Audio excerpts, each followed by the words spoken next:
No one believes me when I tell them what really happened that night, that the creature I cradled in my arms wasn't a puppy at all, but something far older, far wilder, and far more dangerous.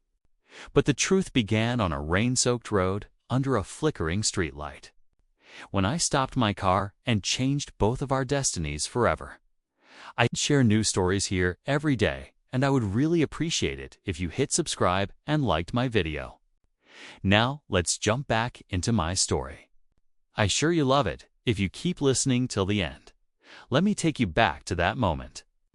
The rain had only just started, a soft drizzle tapping against my windshield as I drove down a lonely country road.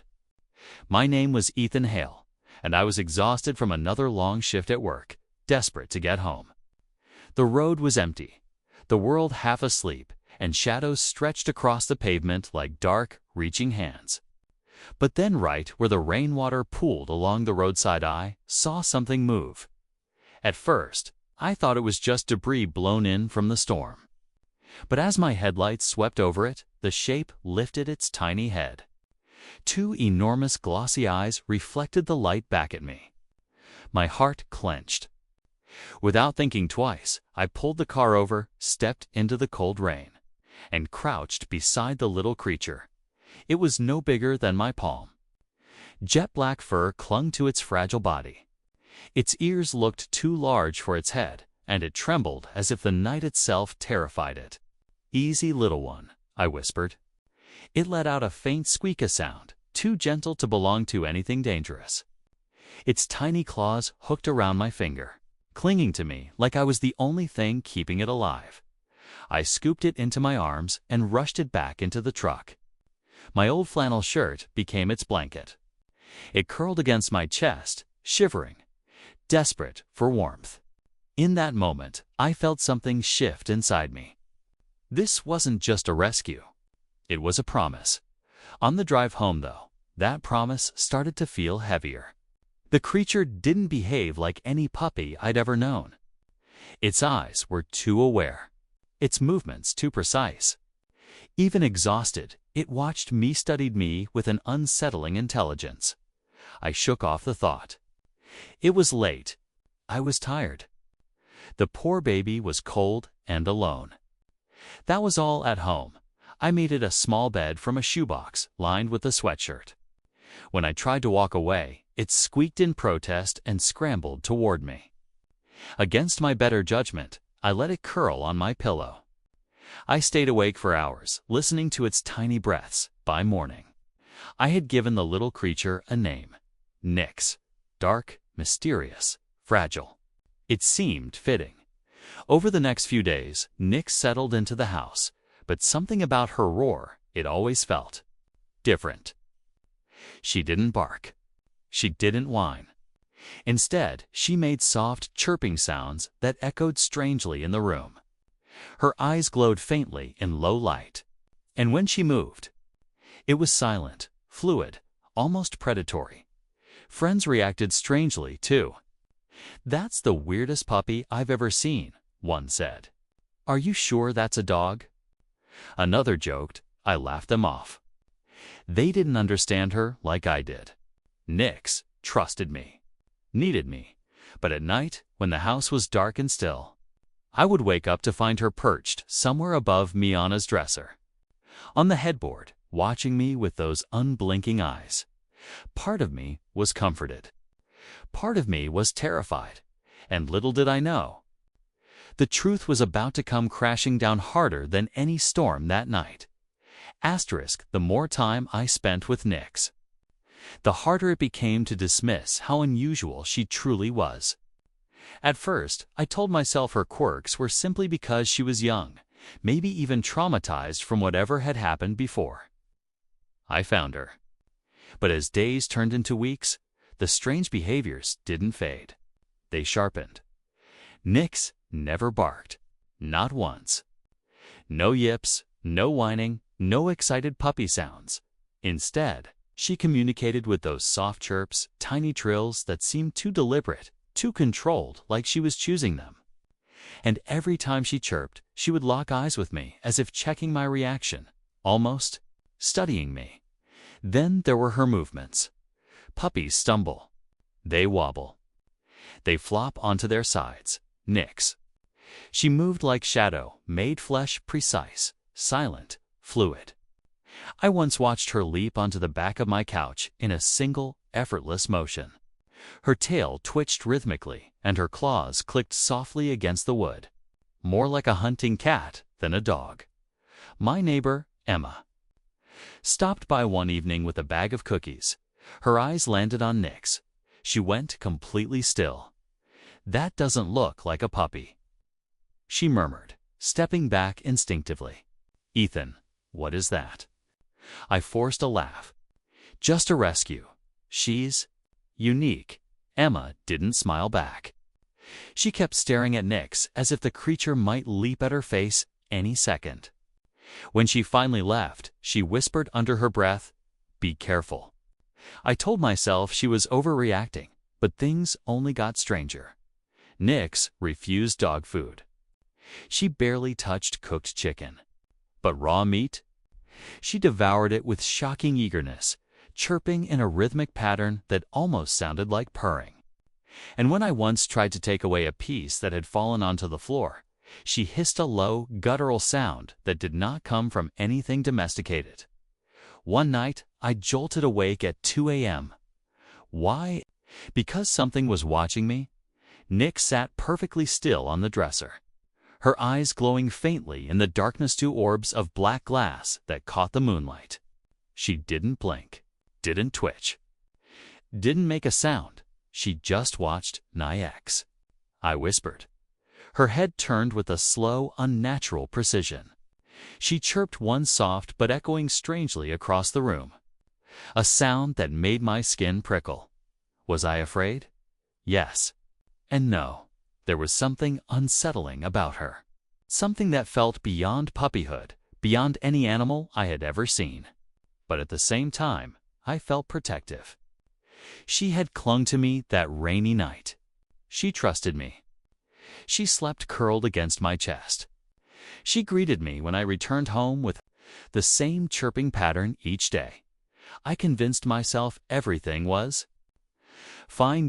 Then came the moment that shattered the illusion. I carried Nix outside one afternoon to get some fresh air.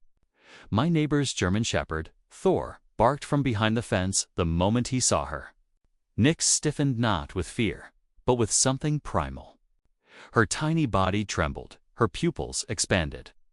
And then she made a sound I had never heard before. A low, resonant growl that vibrated like a warning bell. Thor stopped barking instantly. His ears flattened, his tail tucked between his legs. He backed away, whining softly. My heartbeat pounded in my ears. Nix was barely the size of my hand. Thor was an 80-pound guard dog. And yet, he was afraid of her. That night, I couldn't sleep. Every strange moment replayed in my mind. Every unsettling movement, every chirp, every stare, the glowing eyes, the hissing, the predatory stillness. By dawn, I knew I couldn't ignore the truth any longer. I had to take Nix to someone who understood animals, someone who could tell me what she really was. I grabbed a blanket, gently scooped her into it, and whispered, "We're going to the vet today, okay? Just to make sure you're healthy." Nix blinked slowly, chirped once, and curled against my chest. But deep in my gut, I knew this visit would change everything. The morning I took Nix to the vet, the sky was heavy with clouds, as if it knew something was about to break. I placed her gently inside a small carrier lined with a soft towel. She chirped softly, wide eyes blinking up at me, unaware that I was carrying her toward answers I wasn't sure I wanted. The drive felt longer than it should. Every bump in the road rattled my nerves. Nix watched me through the mesh of the carrier, too calm, too aware.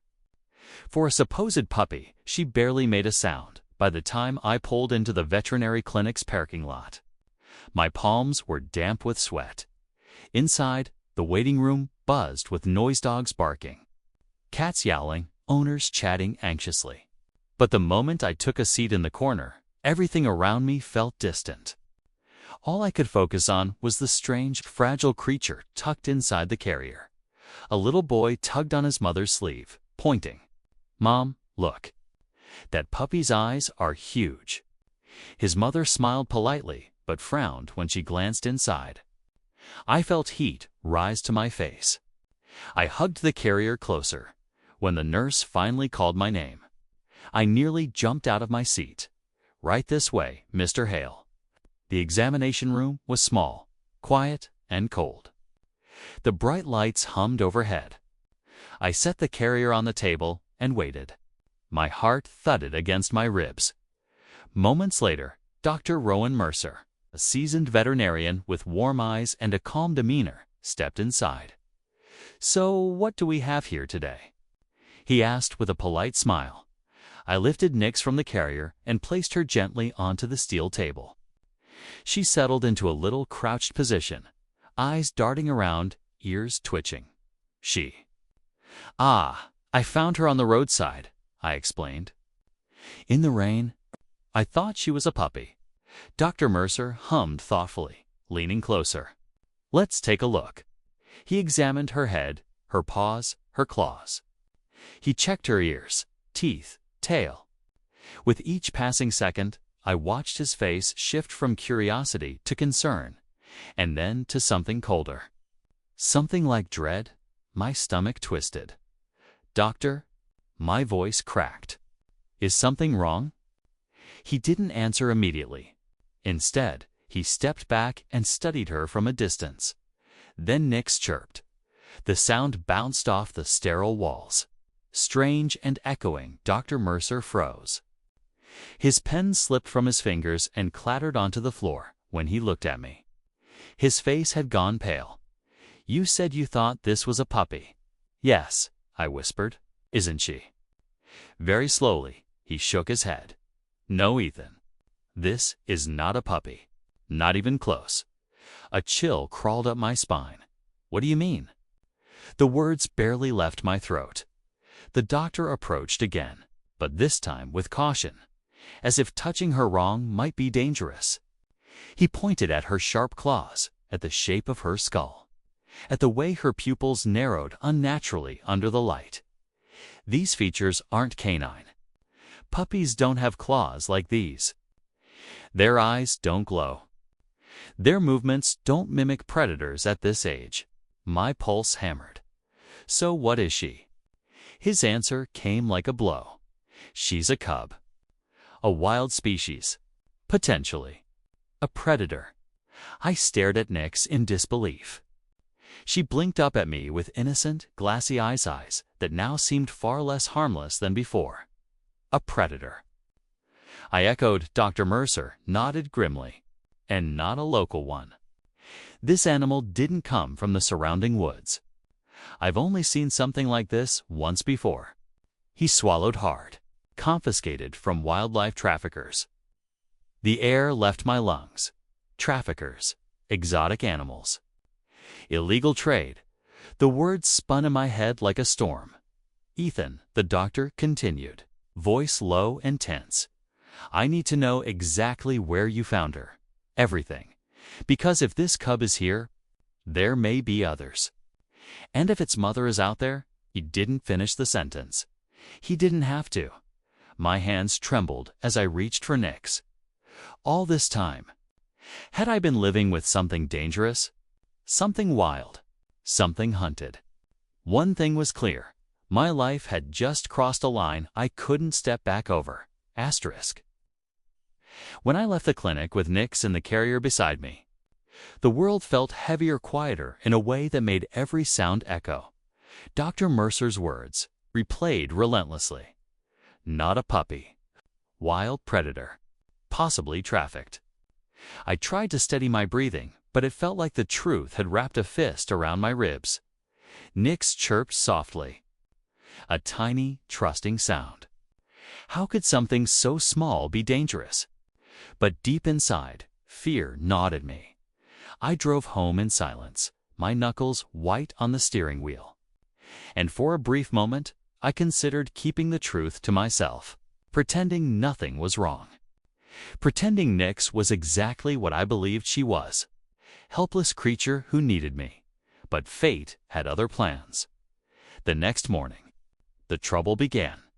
A neighbor may have apparently snapped a photo of Nix through the window days earlier, unsettled by her strange appearance. Without ill intent, she posted it online with the caption, "My neighbor rescued a strange puppy. But is it really a dog?" The post exploded. Within hours, thousands of people debated what Nix could be. Some insisted she was a wolf cub. Others swore she was some kind of exotic species. A few insisted she was cute but creepy. And then reporters arrived. Local news vans lined my driveway. Cameras flashed. Microphones were shoved toward my face. "Mr. Hale, did you know the animal isn't a dog? Are you aware you might be harboring a wild predator? What will happen now? Are the authorities involved?" Nix chirped nervously inside my jacket, sensing my tension. I refused to answer questions. All I wanted was to shield her from the chaos. But the world had already decided she wasn't just my quiet little secret anymore. She was a spectacle. By noon, the entire town was talking. Some people praised me for rescuing her. Others accused me of irresponsibility or outright danger at the grocery store. A woman patted my arm. "You saved a life, Ethan. You did the right thing." But at the park later that day, two men whispered loudly to each other as I passed. That animal could kill someone. He should have called authorities the moment he found it. It didn't stop there. Children began asking their parents to drive past my house to see the wild baby. Teachers brought up the photo in class. Debates about wildlife and responsibility. An online petition started one, demanding I surrender Nix to wildlife control. Then, another petition followed one, insisting I should be allowed to keep her. The town was split straight down the middle, and I was trapped. In the center, the pressure only intensified. When a notice arrived in my mailbox 3 days later, a letter from the State Wildlife Authority, it was polite, but firm. They requested an evaluation of the animal. Immediately, my heart sank. My hands shook so hard, the paper crinkled. This was no longer optional. No longer just my decision. The law had stepped in. That night, I sat on the living room floor, Nix curled tight in my lap. She nuzzled her small head into the crook of my elbow, chirping softly. Her warmth pressed against my chest and broke something inside me. I had saved her, fed her, held her while she slept. She trusted me more than anything in the world. How was I supposed to hand her over? But then I remembered the doctor's warning. Keeping her isn't fair to you, and it isn't fair to her. Nix didn't belong in a house. She didn't belong in a neighborhood. She didn't belong in the middle of a human town fighting over her fate. She belonged somewhere she could grow without fear. Without chains, without cameras, without danger. The realization crushed me by dawn. My decision was made, not because I wanted to, but because love sometimes demands the hardest sacrifices. The next morning, I packed a small bag with Nix's blanket, the flannel shirt from the night we met, and the one toy she carried everywhere as I stepped out the door. Nix chirped softly, confused. I whispered, voice breaking, "We're going somewhere safe, little one." But I knew the truth. I wasn't just taking her somewhere safe. I was taking her somewhere I might never see her again. The Wildlife Rescue Center sat on the outskirts of town, surrounded by tall pines and a silence that felt heavier than the cloudy sky above. As I pulled into the gravel lot, my chest felt tight, like someone had wrapped a rope around my ribs and kept twisting. Nix shifted inside the carrier on the passenger seat. She chirped once soft, questioning, as if asking what was happening, as if she trusted me enough not to be afraid. That trust nearly broke me. I carried her inside. the door shutting behind us with a muted thud. A woman in a green uniform approached, her demeanor gentle but professional. "You must be Ethan Hale," she said quietly. "We've been expecting you, expecting me." The words struck like a blow. She led me down a hallway filled with animal photos, rescued, healed, released. Animals that found their place. Animals that didn't belong in human homes. Nix chirped again, louder this time. I pressed my hand to the carrier. "It's okay, little one," I whispered. "I'm right here." We entered a small, warm room with soft lighting and a large enclosure behind a glass window. A team of specialists waited calm, respectful, ready. The woman gestured gently. "You can take her out when you're ready." When I'm ready? I doubted I ever would be. Still, I opened the carrier slowly. Nix stepped out, tiny paws light on the table. She looked around, processing every detail, every scent. Then she turned toward me and chirped her greeting chirp, the one she used every morning when she saw me. My throat tightened. She didn't know this was goodbye. One of the specialists approached. Kneeling to Nix's level, "She's strong," the woman murmured, "and incredibly alert. Whatever she is, she thrives here." I nodded, though the words dug into the cracked edges of my heart. "What happens to her now?" I asked. They exchanged soft glances. "We'll run tests. Determine her species. Raise her in an appropriate habitat. And if she's a native predator," the woman hesitated, "we'll eventually release her back into the wild." The wild Nix lifted her head toward me and chirped again, stepping closer. Her small body pressed against my chest, the way she always did when she wanted comfort. I closed my eyes. "She won't remember me, will she?" I whispered. The specialist placed a hand on my shoulder. "Maybe not, but she'll survive. And that's because of you." I knelt on the floor, lifting Nix gently into my arms one last time. Her fur was warm against my cheek. For a moment, everything fell quiet. Just the soft sound of her breathing and the distant hum of the rescue center. "You changed my life," I murmured. "And you deserved more than the world I tried to keep you in." Nix chirped a final time, a sound soft enough to shatter me completely. I placed her into the specialist's arms, my fingers lingering on her fur for a heartbeat longer than I should have.